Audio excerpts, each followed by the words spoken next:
का युद्ध शुरू होने वाला था। कुरुक्षेत्र की धरती पर कौरव और पांडव अपनी अपनी सेनाओं के साथ आमने सामने खड़े थे। तभी एक ऐसा योद्धा युद्धभूमि की ओर बढ़ रहा था जिसके पास केवल 3 बाण थे, लेकिन उसकी शक्ति इतनी भयानक थी कि वह अकेले ही पूरे युद्ध का परिणाम बदल सकता था। उसका नाम था बर्बरीक, जो भीम के पौत्र और घटोत्कच के पुत्र थे। बर्बरीक को अद्भुत वरदान प्राप्त था। उनका पहला बाण शत्रुओं को चिन्हित करता था, दूसरा मित्रों को सुरक्षित कर देता था और तीसरा बाण चिन्हित शत्रुओं का संहार करके वापस उनके तरकश में लौट आता था। उनकी शक्ति इतनी अपार थी कि कोई भी सेना उनके सामने टिक नहीं सकती थी। जब श्रीकृष्ण को बर्बरीक की इस असाधारण शक्ति के बारे में पता चला तो उन्होंने एक साधारण ब्राह्मण का वेश धारण किया और उनसे मिलने पहुंचे। कृष्ण ने पूछा, हे वीर, तुम इस युद्ध में किस पक्ष का साथ दोगे? बर्बरीक ने बिना किसी संकोच के उत्तर दिया, मैं हमेशा हारने वाले पक्ष का साथ। यह सुनकर कृष्ण गहरी सोच में पड़ गए। वे समझ गए कि यदि बर्बरीक युद्ध में शामिल हुए तो वे जिस पक्ष को हारता देखेंगे उसका साथ देने लगेंगे। जैसे ही वह पक्ष मजबूत होगा, दूसरा पक्ष कमजोर हो जाएगा और बर्बरीक फिर उसका साथ देने लगेंगे। इस प्रकार युद्ध का संतुलन बार बार बदलता रहेगा और अंत में दोनों सेनाएं नष्ट हो जाएंगी। केवल बर्बरीक ही जीवित बचेंगे। कृष्ण ने उनकी शक्ति की परीक्षा लेने का निश्चय किया। उन्होंने पास खड़े एक विशाल पीपल के पेड़ की ओर संकेत करते हुए पूछा, क्या तुम्हारा एक बाण इस पेड़ के सभी पत्तों को भेद सकता है? बर्बरीक मुस्कुराए और उन्होंने अपना बाण छोड़ दिया।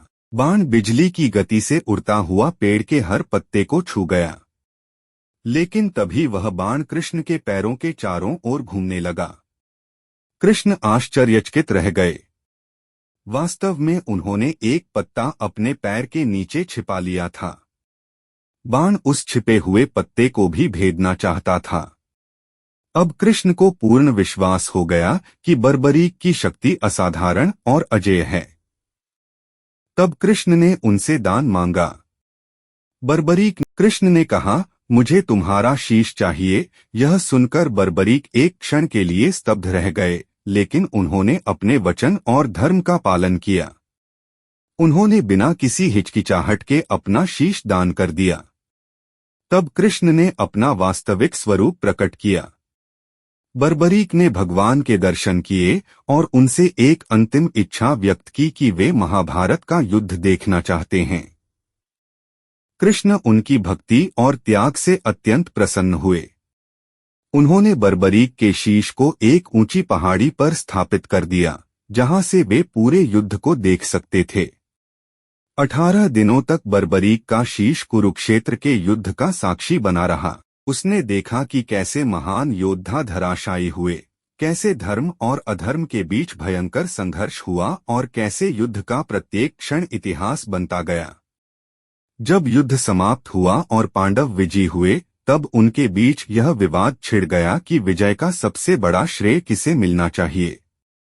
कोई अर्जुन को महान बता रहा था, कोई भीम को और कोई कृष्ण की रणनीति की प्रशंसा कर रहा था। तब श्री कृष्ण ने सभी को बर्बरीक के शीश के पास ले जाकर पूछा, तुमने पूरे युद्ध को देखा है, बताओ इस विजय का वास्तविक श्रेय किसे जाता है? बर्बरीक ने उत्तर दिया, मैंने युद्धभूमि में केवल श्री कृष्ण के सुदर्शन चक्र को चलते देखा। योद्धा तो केवल माध्यम थे। वास्तविक रूप से विजय दिलाने वाली शक्ति स्वयं भगवान श्री कृष्ण की थी। यह सुनकर सभी पांडव मौन हो गए। उन्हें समझ आ गया कि मानव केवल कर्म करता है, लेकिन अंतिम परिणाम ईश्वर की इच्छा से ही निर्धारित होता है। बर्बरीक का यह अद्भुत बलिदान उन्हें अमर बना गया। आज भी उन्हें खाटू श्याम के रूप में पूजा जाता है और करोड़ों भक्त उनकी भक्ति करते हैं। महाभारत की यह रहस्यमय कथा हमें सिखाती है कि शक्ति से भी महान त्याग होता है और सच्चा वीर वही है जो धर्म के लिए अपना सर्वस्व समर्पित कर दे। महाभारत